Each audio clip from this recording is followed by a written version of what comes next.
지금 당장 밖에 나가봐라. 호박잎 뒤를 뒤집어봐라. 작은 초록빛 점들이 보이나? 아직 없다고? 잘됐다. 지금이 딱 그 순간이다. 아직 없을 때, 아직 시작되기 전에 딱 이 일주일 안에 해야 하는 일이 있다. 이걸 지금 하면 여름 내내 진딧물 걱정이 없다.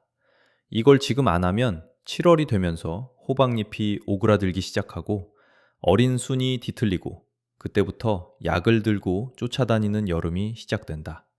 너도 알 거다, 그 여름을. 진딧물 전용 살충제를 사서 뿌렸다. 이틀 뒤에 다시 봤더니 또 있다. 또 뿌렸다. 또 생겼다. 약이 잘못된 건가 싶어서 더 비싼 걸 샀다. 뿌렸다. 일주일 뒤에 또 생겼다. 그 여름이 매년 반복됐다. 돈이 들고, 시간이 들고, 그러면서도 해결이 되지 않았다. 그런데 해결책이 없어서가 아니었다. 타이밍을 놓쳤기 때문이었다. 진딧물이 이미 자리를 잡은 다음에 쫓아내려고 했기 때문이었다. 오늘은 다르다. 지금은 6월 첫 주다. 진딧물이 아직 오지 않았다. 이 창이 열려있는 지금 딱 한 가지를 해두면 이 여름이 달라진다. 끝까지 들어라. 나중에 하려고 멈추지 마라. 이 창은 2주일이면 닫힌다. 먼저 왜 6월 첫 주인지부터 이야기하자. 진딧물은 그냥 날아오는 게 아니다. 냄새를 따라온다. 정확히는 식물이 내보내는 특정 화합물의 냄새를 감지하고 그쪽으로 이동한다. 이걸 호스트 파인딩이라고 한다. 먹이를 찾는 방식이다. 호박은 7월이 되면 이 냄새 신호가 강해진다. 잎이 커지고 덩굴이 뻗고 식물 전체가 왕성하게 자라면서 냄새도 진해진다. 그때 진딧물이 온다. 그런데 호박 주변의 흙 환경이 진딧물이 싫어하는 화합물로 가득 차 있으면 어떻게 될까? 냄새 신호가 교란된다. 진딧물이 호박이 거기 있다는 걸 감지하지 못한다. 아니면 감지하더라도 그 근처 환경이 불쾌해서 자리를 잡지 않는다. 이게 오늘 이야기하려는 핵심이다. 그리고 이 흙 환경이 만들어지려면 시간이 필요하다. 씨앗을 심거나 모종을 심고 나서 뿌리가 내려가고 거기에 특정 식물이 함께 자라면서 화합물을 내보내고 그게 흙 전체에 퍼지는데 3주에서 4주가 걸린다. 7월에 진딧물이 오기 전에 이 환경이 만들어져 있어야 한다. 역산하면 6월 첫 주에 시작해야 한다는 결론이 나온다. 지금이다. 전에 호박 농사를 50년 가까이 지은 분이 있었다. 충남 홍성에서 텃밭과 작은 밭을 같이 운영하시던 박정수 씨라는 분이다. 이분 밭에는 여름에 진딧물 피해가 거의 없었다. 이웃 밭은 7월이 되면 호박잎이 오그라들고 순이 뒤틀렸는데 이분 밭 호박은 8월까지 건강하게 자랐다. 이웃들이 물었다. 어떤 약을 쓰느냐고. 박정수 씨는 약을 거의 안 쓴다고 하셨다. 그러면 왜 진딧물이 안 오냐고 하면 그냥 옆에 심어두는 게 있다고 하셨다. 어릴 때 어머니한테 배운 방법이라고. 특별한 것도 아니라고. 그냥 6월 초에 호박 옆에 같이 심어두면 된다고 하셨다. 나중에 이분 아들한테서 들은 이야기가 있다. 아버지는 젊은 시절에 한동안 농약을 써본 적이 있다고 했다. 주변에서 다들 쓰니까 따라 썼다고 했다. 그런데 농약을 쓰면 그해 진딧물은 잡히는데 이듬해에 더 심하게 왔다고 했다. 진딧물을 잡아먹던 천적들도 같이 죽었기 때문이다. 그래서 더 강한 농약을 써야 했고 해마다 비용이 늘었다고 했다. 그때 어머니한테 배운 방법으로 다시 돌아갔다고 했다. 그 다음 해부터 진딧물 문제가 눈에 띄게 줄었다고 했다. 박정수 씨가 호박 옆에 심어두셨던 것이 뭔지 궁금하지? 조금만 기다려라. 그 전에 한 가지 더 이해해야 할 게 있다. 이걸 알면 그 식물이 왜 효과가 있는지가 완전히 이해된다. 진딧물이 식물의 자리를 잡는 방식을 생각해봐라. 날개 달린 진딧물이 날아와서 잎 뒤에 앉는다. 거기서 새끼를 낳는다. 새끼는 날개가 없다. 날개 없는 진딧물은 이동을 못하고 그 자리에서 계속 번식한다. 일주일이면 수십 마리가 된다. 두 주면 수백 마리가 된다. 이 속도로 불어나기 때문에 한번 자리를 잡으면 쫓아내기가 어렵다. 그러니까 막아야 할 순간은 날개 달린 진딧물이 처음 날아와서 자리를 잡으려는 그 순간이다. 그 순간에 환경이 불편하면 자리를 잡지 않는다. 다른 곳으로 간다. 이게 예방이 치료보다 훨씬 쉬운 이유다. 100마리를 잡는 것보다 첫 한 마리가 자리를 잡지 못하게 하는 게 훨씬 간단하다. 그 환경을 만드는 식물이 있다. 냄새로 진딧물의 감각을 교란하거나 뿌리를 통해 흙 속에 진딧물이 싫어하는 화합물을 내보내는 식물이 한련하다. 한연화, 영어로는 Nasturtium이라고 한다. 주황색, 노란색, 빨간색 꽃이 피는 그 식물이다. 텃밭 화단에서 예쁘게 심는 꽃이라고만 알고 있는 사람이 많다. 그런데 이 식물이 땅 속에서 하는 일을 알면 생각이 달라진다. 한련화, 뿌리는 흙 속으로 특정 화합물을 내보낸다. 겨자과 식물처럼 강렬한 매운 성분 계열의 화합물이다. 진딧물은 이 성분이 있는 환경을 싫어한다. 냄새가 방향 감각을 교란하기도 하고 직접 접촉하면 불쾌하기도 하다. 한련화가 호박 옆에서 자라면 주변 흙과 공기 중에 이 성분이 퍼진다. 진딧물이 날아와도 그 근처에서 안정적으로 자리를 잡기 어려운 환경이 된다. 그리고 한련화는 이것 하나만 하는 게 아니다. 진딧물을 유인하는 덫 역할도 한다. 한련화 자체가 진딧물이 좋아하는 식물이다. 그러니까 주변 호박 대신 한련화에 진딧물이 먼저 몰린다. 그리고 한련화에 진딧물이 모이면 무당벌레 같은 천적이 따라온다. 무당벌레가 오면 진딧물을 잡아먹는다. 한련화가 진딧물을 끌어모으는 미끼가 되고 그 미끼가 천적을 불러들이고 천적이 전체 밭의 진딧물을 조절하는 구조가 만들어진다. 이걸 다시 정리하면 세 가지다. 첫째, 흙 속에서 진딧물이 싫어하는 환경을 만든다. 둘째, 진딧물을 한 곳으로 유인해서 호박을 보호한다. 셋째, 천적을 불러들여서 밭 전체 균형을 맞춘다. 한 종류 식물이 이 세 가지를 동시에 한다. 지금 이런 생각이 드는 사람이 있을 거다. 한련화에 진딧물이 모인다면 그게 오히려 피해 아닌가? 그 진딧물이 호박으로 넘어오지 않나? 좋은 질문이다. 답을 해줄게. 한련화에 모인 진딧물은 한련화를 먹는다. 호박으로 이동하려면 새로 날개 달린 개체가 날아야 한다. 그런데 한련화 주변에 무당벌레와 풀잠자리 같은 천적이 모여 있으면 날개가 생기기 전에 상당수가 잡아먹힌다. 그리고 한련화에서 공기 중으로 내보내는 냄새 화합물이 호박 쪽에서 오는 냄새를 가려주는 역할도 한다. 진딧물 입장에서는 호박보다 한련화가 훨씬 쉽게 감지되기 때문에 거기 집중한다. 호박으로 이동하는 비율이 크게 줄어든다. 실제로 이 방법을 써본 사람들의 경험이 이걸 뒷받침한다.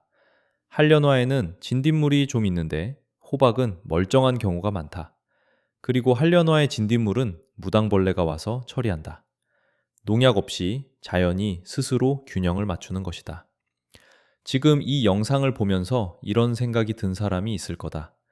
그럼 나도 해봐야겠다 싶은데 한련화 씨앗은 어디서 구하나? 종묘사나 인터넷에서 구할 수 있다. 한련화 씨앗이라고 검색하면 바로 나온다. 나스터티움 씨앗으로 검색해도 된다.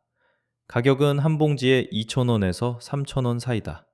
씨앗이 크고 단단하다. 심기가 쉬운 편이다. 직접 흙에 뿌리면 된다. 발화가 빠른 편이어서 심은 지 일주일에서 열흘 안에 싹이 올라온다. 댓글에 한 가지만 써줘라.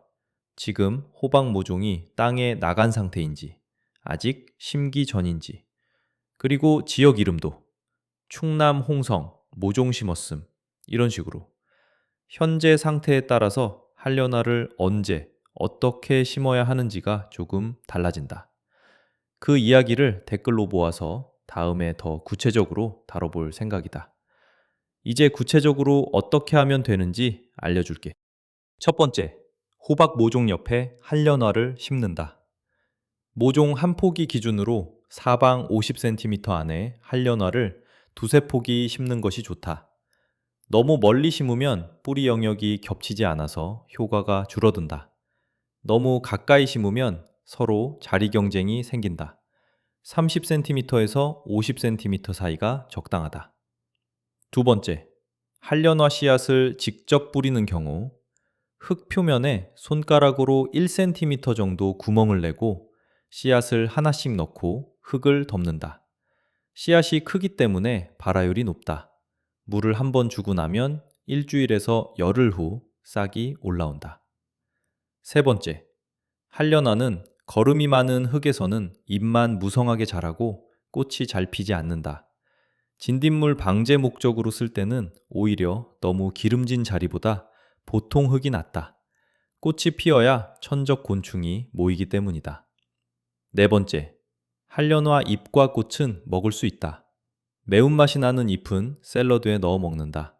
꽃은 요리 장식으로 쓴다. 방제 목적으로 심으면서 식재료도 얻는 것이다. 한련화 말고 함께 심으면 좋은 것들이 더 있다. 바질이다. 바질은 강한 향기를 내보내는데 그 향 성분이 진딧물뿐만 아니라 여러 해충이 싫어하는 방향으로 작용한다.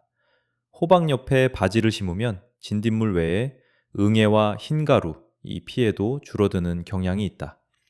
바질은 요리에도 쓸 수 있어서 일석이조다. 호박과 바질은 텃밭에서 잘 어울리는 조합이다. 쑥갓도 좋다.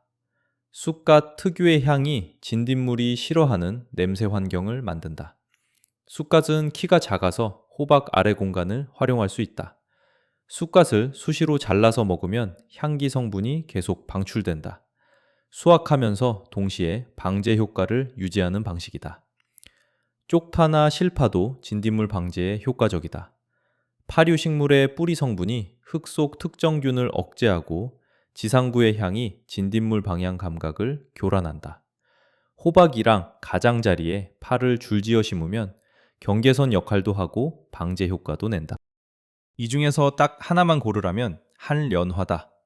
효과가 가장 확실하고 보기에도 예쁘고 먹을 수도 있고 천적도 불러들인다.